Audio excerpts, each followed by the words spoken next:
그리고 또 청약으로 불리며 주목받은 이 강남구 개포동 아파트 무순위 청약에 100만 명이 넘는 신청자가 몰렸습니다. 네, 관련 내용 석병훈 이화여대 경제학과 교수와 함께 자세히 짚어보도록 하겠습니다. 안녕하십니까? 안녕하세요. 교수님, 그 최고 경쟁률이었다고요? 네. 야, 이게 왜 이렇게 몰린 겁니까, 여기에? 가장 큰 이유는 강남 한복판에 재건축 아파트를 4년 전 분양가로 공급을 할 예정이다 보니까요.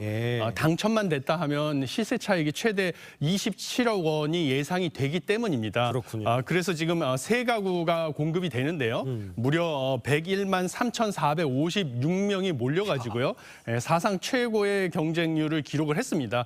현재까지 역대 최고 경쟁률을 기록한 경우는 지난해 6월 무순위 청약 한 가구 모집에 82만 9,800만 명이 800명이 몰렸던 서울 동작구 흑석 리버파크 자이였는데요. 이때는 이 시세 차익이 한 6억 원 정도 예상이 됐었습니다. 네, 최대 20억 원에 달하는 시세 차익을 노렸다고 하지만 당첨된다고 해서 그냥 능사만은 아닐 것 같은데 주의할 점도 있을 것 같아요. 무엇보다 주의할 점은 이게 투기 과열 지구인 서울 강남구입니다.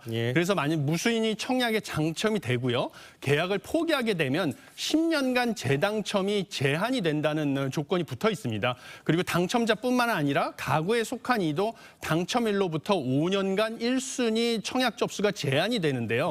그래서 무엇보다 분양가 10%인 계약금이 다음 달 8일, 잔금은 6월 7일까지 내야 되기 때문에 자금을 조달하는 것이 중요합니다. 그런데 이 아파트가 강남구청에서 준공 승인을 받지 못해가지고 주택담보대출이 어려울 수 있다는 것이 문제입니다. 지금 현재 임시 사용 승인을 받아서 입주가 진행 중에 있는데요. 준공 승인을 받지 않은 경우에는 주택담보대출을 받을 때 등기의 권리관계를 적시하지 못해가지고 주택담보대출의 어려움을 겪을 수가 있고요. 그러면 뭐 잔금을 치를 때 전세를 줘가지고 전세 보증금을 이용해서 잔금을 치를 방법도 있는데 지금 입주를 하는 당시에는 지금 전세 보증금 가격도 좀 떨어지는 경향이 있기 때문에 그 부분에 대해서 특히 자금 조달 방법에 대해서 좀 계획을 꼼꼼히 세워야 될 것으로 봅니다. 그렇군요. 지금 세 가구 당첨된 사람 걱정하는 거잖아요. 그렇죠. 자, 다음 질문 해보죠. 전국적으로 6개 단지에 무순위 청약 공급될 것 같은데 이것도 흥행이 계속 이어질까요? 이게 지역마다 다를 것으로 보고 있습니다. 지금 보면 서울 같은 경우는요. 강동구 길동에 28가구, 도봉구 도봉동에 36가구가 이번 주 안으로 공급이 될 예정이고요. 경기도는 동두천시 3가구, 그다음에 고양시에 1가구, 그다음에 수도권 외 지역으로는 김해시에 2가구 가 공급이 될 예정입니다.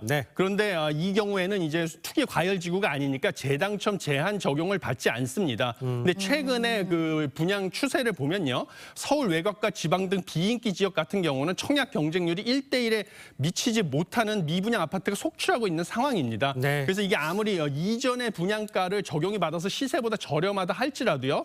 그 향후 그 가격 상승 기대를 고려하셔가지고 선호 지역을 잘 고려해서 지금 청약을 신청을 하셔야 될 것으로 보입니다. 무순위 청약이라고 하지만 좀 꼼꼼히 따져보는 게 좋을 것 같고요. 다음 소식도 짚어보도록 하겠습니다. 현대건설이 불가리아 원전건설공사의 우선 협상 대상자로 선정이 됐습니다. 총 사업비가 무려 140억 달러. 18조 원이 넘는 규모라고요? 그렇습니다. 이게 지난 2009년 아랍에미리트의 바라카 원전 약 20조 원에 이어서 15년 만에 최대 규모인데요. 23일에 불가리아 코즐로두이 원전 신규 건설 공사에 그 현대건설이 입찰 자격 사전 심사를 단독으로 통과했고 불가리아 의회 승인까지 완료가 됐다고 밝혔습니다.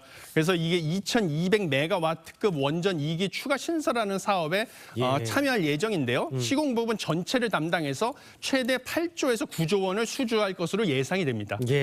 우리 기업이 가장 큰 경쟁력은 무엇길래 이렇게 수주할 수 있었어요? 가장 중요한 것은 풍부한 시공 경험과 뛰어난 기술력입니다. 그래서 현대건설 같은 경우는 그동안에 한국형 대형 원전 36기 중에 24기의 시공 주관사로 참여한 이력을 가지고 있어서요. 풍부한 시공 경험과 기술력이 있고요. 그다음에 무엇보다도 정부가 지금 원전 생태계 복원 결정을 하고 K원전 지원책을 지속적으로 낸 것이 이번 수주에도 큰 도움이 됐다라고 밝히고 있습니다. 그렇습니다.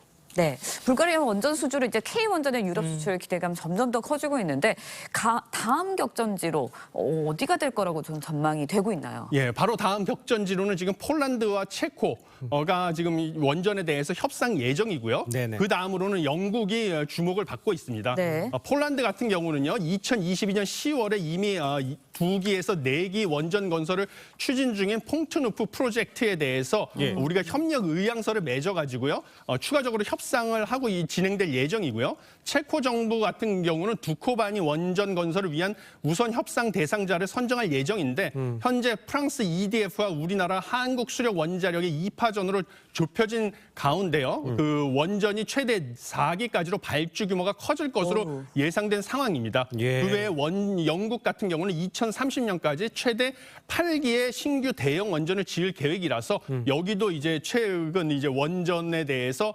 격전지가 될 것으로 전망되는 상황입니다. 지금 분위기를 보면 이 세 곳에서도 가능성이 상당히 높아 보이네요. 예, 그렇습니다. 우리나라가 지금 잇따라 대형 원전을 수주하고 있고 그러니까요. 우리 K 원전 기술력을 인정받고 있기 때문에 네. 충분히 경쟁력이 있다고 보고 있습니다. 알겠습니다. 기대해 보겠습니다. 예. 자, 오늘 말씀은 여기까지 듣겠습니다. 고맙습니다. 감사합니다.